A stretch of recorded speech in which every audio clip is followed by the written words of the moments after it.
तो hello everyone, आप सभी लोग कैसे हो। उम्मीद करता हूँ आप लोग बहुत ही अच्छे होंगे। तो ये है हमारा सेकंड वाला चैप्टर है जो कि बॉटनी का एक चैप्टर है, cell cycle and cell division. And इसके पहले वाले वीडियो में हम लोगों ने cell the unit of life का एनोटेटेड एनसीईआरटी अपलोड किया था। एंड उसके बाद हमने स्ट्रक्चरल ऑर्गेनाइजेशन किया। एंड इस बार ये चैप्टर की बारी है, cell cycle and cell division. तो इसमें से लगभग एक क्वेश्चन या दो क्वेश्चन आप लोग एक्सपेक्टेड कर ही सकते हो नीट में। एंड बोर्ड के लिए तो बहुत बहुत इंपॉर्टेंट है। क्लास 9th और 10th में भी ये वाला चैप्टर है। ठीक है, ये वाला चैप्टर का थोड़ा थोड़ा मतलब हिस्सा है। ओके, तो ज़्यादा बातें ना करते हुए आगे बढ़ते हैं। तो यहाँ पर हम लोग पहले देख सकते हैं सेल साइकिल के बारे में थोड़ा सा दिया हुआ है कि 95% एंड टाइम वो इंटर फेज में रहता है, बाकी टाइम एक और फेज़ में रहता है। तो ज़्यादा बातें तो मैं बक नहीं करूँगा। चलो तो नीचे चलते हैं। यहाँ पर है फेज़ ऑफ सेल साइकिल जिसमें इंटर फेज है और एम फेज है। एंड हाँ, यहाँ पर जो येलो से मार्क किया हुआ है वो है इम्पोर्टेंट लाइन। एंड जहाँ आप लोग ग्रीन से मार्क किया हुआ देख रहे हो वो वाला है नीट का PYQ। अगर आप बोर्ड के लिए प्रिपरेशन कर रहे हो तो आपके लिए तो दोनों ही बहुत बहुत इंपॉर्टेंट है, नीट का हो या फिर इम्पोर्टेंट लाइन हो। एंड नीट के लिए भी हो तो PYQ तो मस्ट होता है, एंड इम्पोर्टेंट लाइन से तो क्वेश्चन आ ही सकते हैं। और देन मैंने ये वाला बात आपको लोगों को बोल दिया। इसमें बस वो ईयर नहीं लिखा है, आप लोग थोड़ा सा देख लेना। लेकिन हर एक लाइन में से जहाँ ग्रीन है वहाँ से PYQ आए हुए हैं। तो यहाँ पर आप लोग देखो, phase of cell cycle, interphase है, एम फेज है।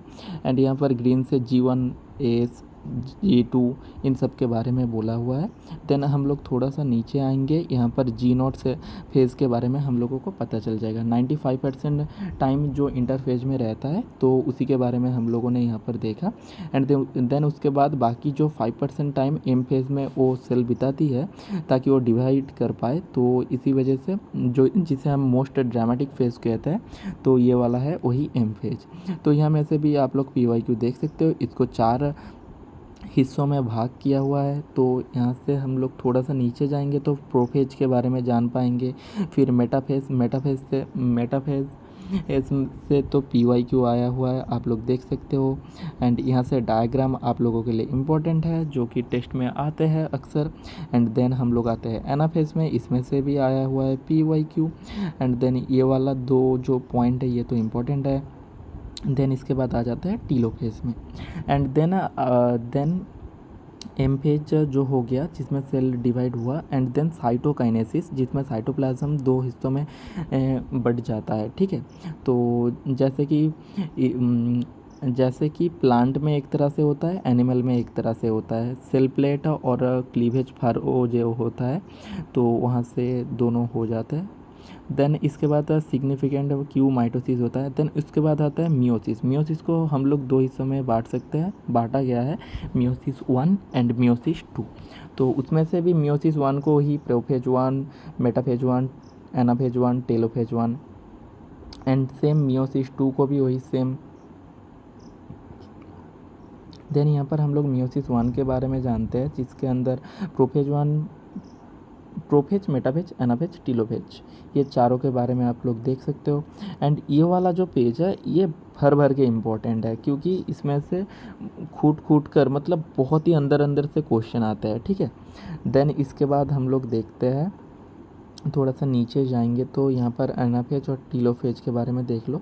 देन मियोसिस 2 जिसमें वो इक्वल डिवीज़न वाला होता है, मतलब एम फेज के जैसे ही होता है एक तरह से।